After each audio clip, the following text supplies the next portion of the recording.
चलिए दोस्तों, बात करते हैं आज के मुख्य समाचार में। देश भर की तमाम बड़ी खबरों पर नजर डालते हैं। बीजेपी शासित राज्यों के मुख्यमंत्रियों की दिल्ली में बैठक। पीएम ने कहा गरीबों को राज्य केंद्र की योजनाओं का फायदा मिले। नड्डा शाह भी मौजूद रहे।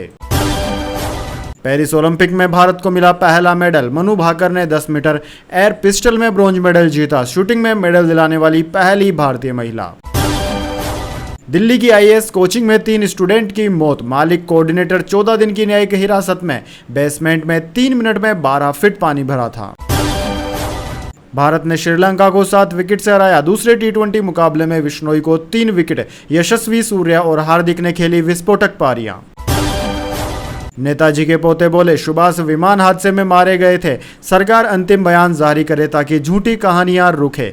जापान से अवशेष वापस लाए जाएं। स्पेस स्टेशन में जिम्नास्टिक करती दिखी सुनीता विलियम्स। ओलंपिक के लिए खिलाड़ियों को शुभकामनाएं दी। 52 दिन से अंतरिक्ष में फंसी है एस्ट्रोनॉट। सीजीआई डीवाई चंचूर्ण बोले ट्रायल कोर्ट से जमानत देने में हिचकिचाते हैं जज। जिन्हें लोअर कोर्ट से बेल मिलनी चाहिए उन्हें सुप्रीम कोर्ट आना पड़ता है।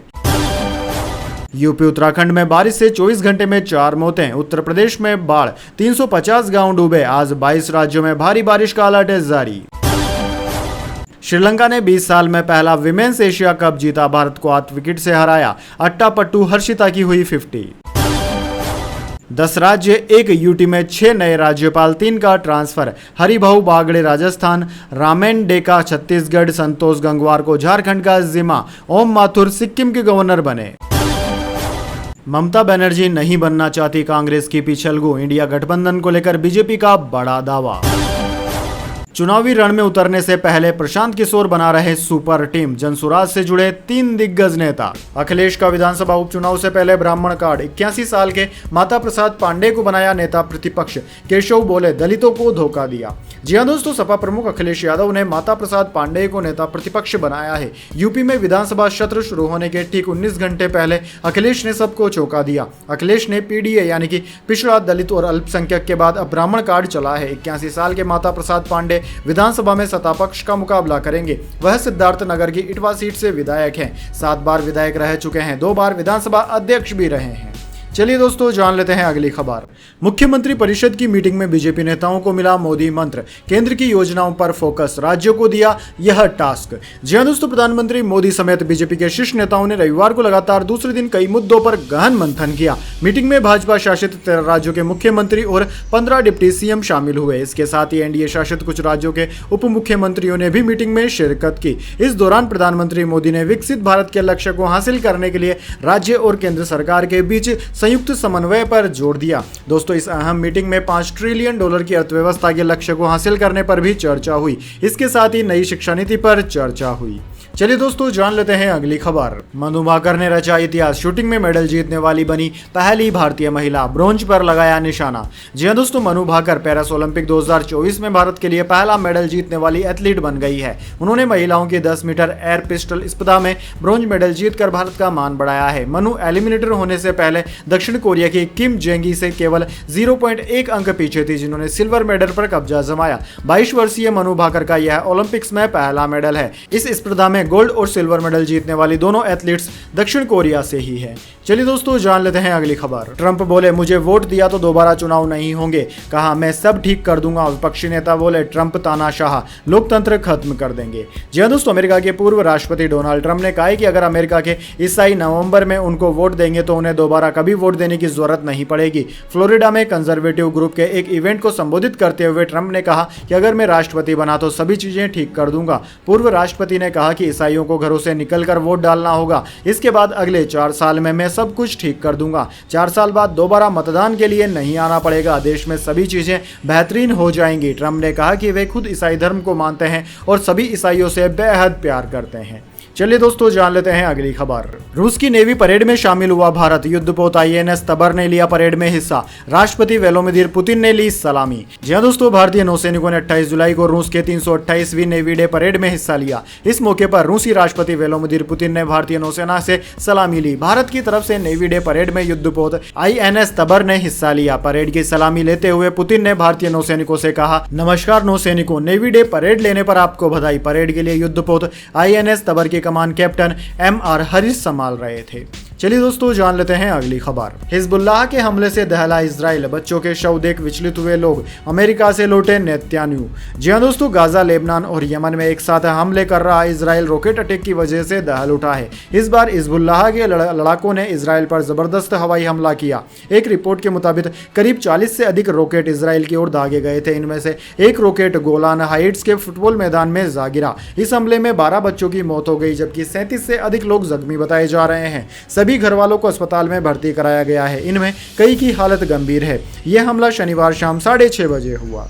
चलिए दोस्तों जान लेते हैं अगली खबर। पीएम की मन की बात, मोदी बोले 15 अगस्त को स्पीच दूंगा, टॉपिक पर सुझाव भेजें, आजादी के पर्व पर हैंडलूम के कपड़े जरूर खरीदें। जी हाँ दोस्तों, बजट के बाद पहली बार मन की बात कार्यक्रम का 112वां एपिसोड प्रसारित हुआ। प्रधानमंत्री मोदी ने Paris Olympic, maths Olympiad, Assam Moidam tiger day, वनों के संरक्षण और स्वतंत्रता दिवस पर बातचीत की। साथ ही उन्होंने हैंडलूम पर भी चर्चा की। हर साल 7 अगस्त को नेशनल हैंडलूम डे मनाया जाता है। दरअसल दोस्तों, प्रधानमंत्री ने कहा कि आजादी के पर्व पर एक कपड़ा खादी का जरूर लें। साथ ही प्रधानमंत्री ने 15 अगस्त की स्पीच में शामिल विषयों पर भी सुझाव मांगे।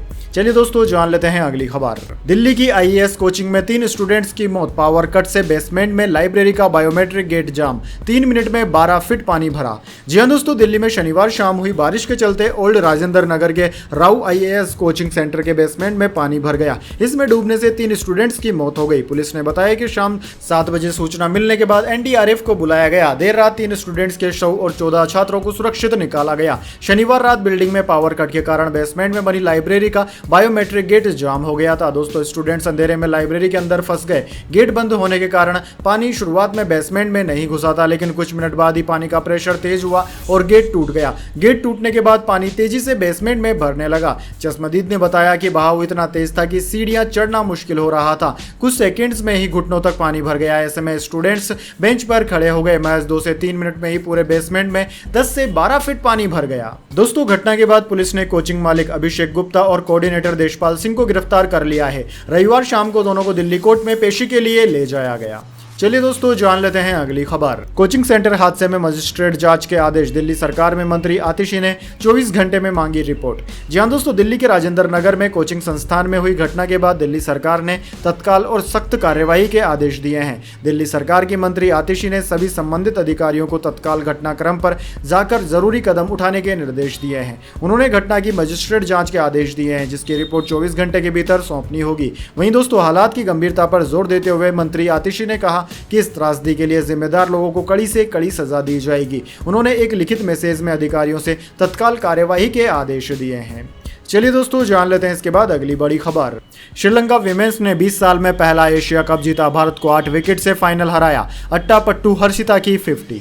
जी हां दोस्तों, श्रीलंका ने इतिहास रचते हुए विमेंस एशिया कप 2024 का खिताब जीत लिया है। टीम ने फाइनल में भारत को 8 विकेट से हरा दिया। श्रीलंका के कप्तान चमारी अट्टापट्टू ने 61 और हर्षिता समर विक्रमा ने 69 रन बनाए। दोनों ने 87 रन की पार्टनरशिप भी की थी। दोस्तों, 2004 में शुरू हुए विमेंस एशिया कप में श्रीलंका पहली बार चैंपियन बना है। टीम इससे पहले 5 बार रनर अप रही थी। वहीं भारत ने दूसरी बार ही विमेंस एशिया कप का फाइनल गंवाया है। टीम को इससे पहले 2018 में बांग्लादेश ने हराया था। भारत ने 7 बार विमेंस एशिया कप जीता है। चलिए दोस्तों जान लेते हैं अगली खबर। राहुल गांधी ने उत्तर प्रदेश के मोची को सिलाई मशीन गिफ्ट की। एक दिन पहले मिले थे रामचेत ने भी जूते भिजवाए, कहा उन्होंने वादा पूरा किया। जी हां दोस्तों, राहुल गांधी ने उत्तर प्रदेश के सुल्तानपुर के मोची रामचेत के लिए शनिवार 27 जुलाई को एक सिलाई मशीन और आर्थिक मदद भेजी। लखनऊ से कांग्रेस पार्टी की टीम उनकी दुकान पर पहुंची, उन्हें सिलाई मशीन गिफ्ट की गई। रामचेत ने टीम का आभार जताया और राहुल गांधी को अपने बनाए 2 जोड़ी जूते भी भेजे। दरअसल दोस्तों, राहुल गांधी 26 जुलाई को गृह मंत्री अमित शाह मानहानि केस में सुल्तानपुर कोर्ट पहुंचे थे। लौटते वक्त राहुल गांधी ने अचानक काफिला मोची रामचेत की दुकान पर रुकवा लिया था। चलिए दोस्तों जान लेते हैं अगली खबर। स्पेस स्टेशन में जिम्नास्टिक करती दिखी सुनीता विलियम्स, ओलंपिक के लिए खिलाड़ियों को शुभकामनाएं दी। 52 दिन से अंतरिक्ष में फंसी है एस्ट्रोनॉट।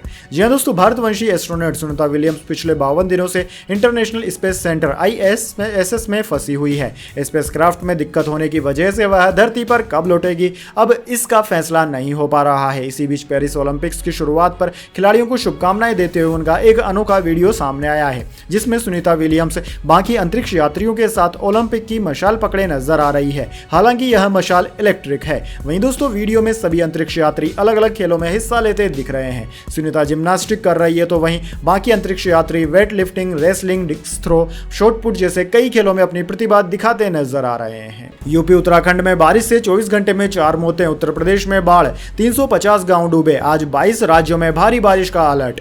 जी हां दोस्तों, उत्तर प्रदेश में तेज बारिश के चलते कई जिलों में बाढ़ जैसे हालात बने हुए हैं। बाढ़ से सबसे ज्यादा प्रभावित लखीमपुर खीरी है। यहां 5 तहसीलों के 350 गांवों में पानी घुस गया। वहीं ललितपुर में भारी बारिश से गोविंद सागर बांध के 4 और गेट खोलने पड़े। वहीं दोस्तों पहले से ही इसके 16 गेट खुले हुए हैं। इससे आसपास के इलाकों में पानी भर गया। वहीं शनिवार को उत्तराखंड और उत्तर प्रदेश में भारी बारिश के चलते 4 लोगों की मौत हो गई। उत्तराखंड के नई टेहरी में भूस्खलन से एक मां बेटी की मौत हो गई, जबकि उत्तर प्रदेश के जालौन जिले के एक गांव में बिजली गिरने से 2 लोगों की मौत हो गई।